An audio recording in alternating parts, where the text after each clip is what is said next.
তো বন্ধুরা, লক্ষ্মীর ভাণ্ডার প্রকল্পে আরও কড়াকড়ি নিয়ম। বড় ঘোষণা লক্ষ্মীর ভাণ্ডারে মাননীয় মুখ্যমন্ত্রীর। জানুয়ারি 2024-এর শুরুতেই লক্ষ্মীর ভাণ্ডার নিয়ে আপনাদের জন্য বড় আপডেট। লক্ষ্মীর ভাণ্ডারের নিয়ম নিয়ে কোনোভাবেই ব্যাংকের অ্যাকাউন্টে টাকা দেওয়া হবে না যদি এই সমস্ত নিয়ম না মানেন। এই মুহূর্তে বড়সড় ঘোষণা লক্ষ্মীর ভাণ্ডার প্রকল্পে।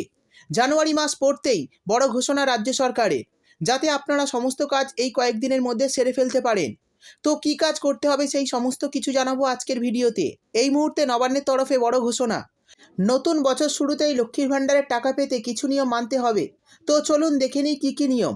তাই বন্ধুরা, ভিডিওটি একটু স্কিপ না করে পুরোটা দেখবেন। আর ভিডিওটি দেখার সাথে সাথে যদি আপনি আমাদের চ্যানেলে নতুন এসে থাকেন, তাহলে ভিডিওর নিচে যে সাবস্ক্রাইব বাটনটি আছে সেটি ক্লিক করে চ্যানেলটিকে সাবস্ক্রাইব করে দিন।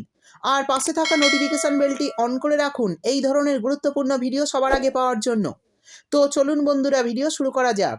দেখুন, বলা হয়েছে লক্ষ্মীর ভাণ্ডার বিগ নিউজ। লক্ষ্মীর ভাণ্ডারে বড় ঘোষণা জানুয়ারি মাসের টাকা দেওয়ার আগে।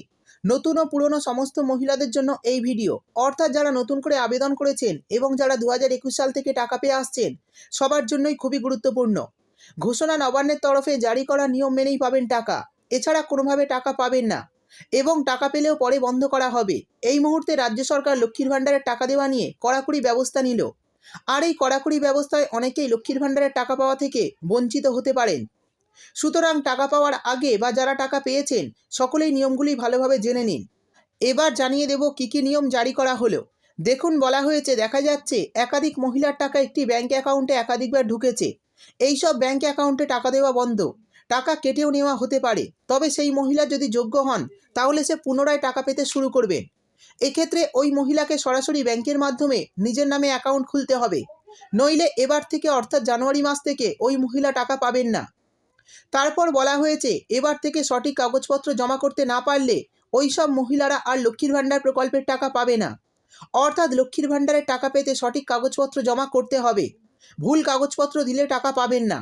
এরপর বলা হয়েছে, সরকারি নির্দেশিকায় জানা যাচ্ছে রাজ্যের এমন অনেক মহিলা রয়েছেন যারা সরকারি অন্যান্য প্রকল্পের আর্থিক সুবিধা পাওয়া সত্ত্বেও লক্ষ্মীর ভাণ্ডার প্রকল্পের সুবিধা নিচ্ছেন। তাদের টাকা দেওয়া বর্তমানে পুরোপুরি বন্ধ করা হচ্ছে, একমাত্র বিধবা ভাতা ছাড়া। তো বন্ধুরা, আমরা জানি মাননীয় মুখ্যমন্ত্রী মমতা বন্দ্যোপাধ্যায় বিধবা মহিলাদেরকেও কিন্তু লক্ষ্মীর ভাণ্ডার প্রকল্পে জায়গা দিয়েছে। অর্থাৎ বিধবা ভাতা পাচ্ছেন যেসব মহিলারা, তারা লক্ষ্মীর ভাণ্ডার প্রকল্পেও আবেদন করতে পারবেন। আর এই দুই প্রকল্পের টাকা সরাসরি ব্যাঙ্ক অ্যাকাউন্টে পাবেন। অর্থাৎ বিধবা ভাতা ছাড়া অন্যান্য প্রকল্পের টাকা পেলে লক্ষ্মীর ভাণ্ডারের টাকা পাবেন না। পরের নিয়মে বলা হয়েছে, যে সকল মহিলারা তাদের ব্যাঙ্ক অ্যাকাউন্টে নির্দিষ্ট হিসাবের থেকে অতিরিক্ত টাকা পেয়েছেন, সেক্ষেত্রে সেই সমস্ত মহিলাদের টাকা বন্ধ করে দেওয়া হচ্ছে। সমস্ত কিছু সমাধান হওয়ার পর আবার টাকা পাবেন, তার আগে বন্ধ থাকবে। অর্থাৎ যত টাকা পাওয়ার যোগ্য তার থেকে যদি বেশি টাকা পেয়ে থাকেন, তাহলে টাকা বন্ধ করা হবে। সমাধান হওয়ার পর আবার টাকা দেওয়া শুরু হবে। তারপর বলা হয়েছে, অনেক ক্ষেত্রে জেনারেল ওবিসি ক্যাটাগরির মহিলারা SC ST মহিলাদের মতো মাসে 1000 টাকা করে পেয়েছে, তাদেরও টাকা দেওয়া বন্ধ করছে রাজ্য সরকার।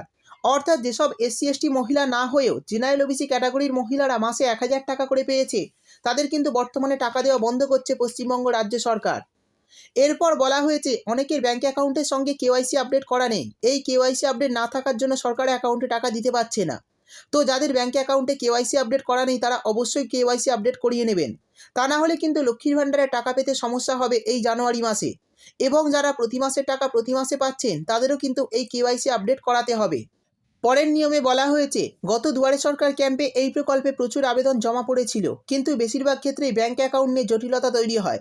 বহু আবেদনকারীর আবেদন বাতিল হয়ে গেছে জয়েন্ট অ্যাকাউন্ট দেওয়ার জন্য। সেই সকল মহিলাদের সিঙ্গেল ব্যাঙ্ক অ্যাকাউন্ট দিতে হবে, তাছাড়া টাকা পেতে কিন্তু সমস্যা হতে পারে। তো যারা জয়েন্ট অ্যাকাউন্ট দিয়েছেন, তারা কিন্তু লক্ষ্মীর ভাণ্ডার জানুয়ারি মাসের টাকা পাবেন না। তো তাদের কিন্তু অবশ্যই সিঙ্গেল ব্যাঙ্ক অ্যাকাউন্ট দিতে হবে। তো এই ছিল জানুয়ারি মাসে লক্ষ্মীর ভাণ্ডারের টাকা পাওয়ার বেশ কয়েকটি নতুন নিয়ম। ভিডিও ভালো লাগলে ভিডিওটিতে একটি লাইক দিয়ে দেবেন এবং আপনার বন্ধুবান্ধবদের সঙ্গে বেশি বেশি করে শেয়ার করবেন। ভিডিওটি দেখার জন্য আপনাকে অসংখ্য ধন্যবাদ।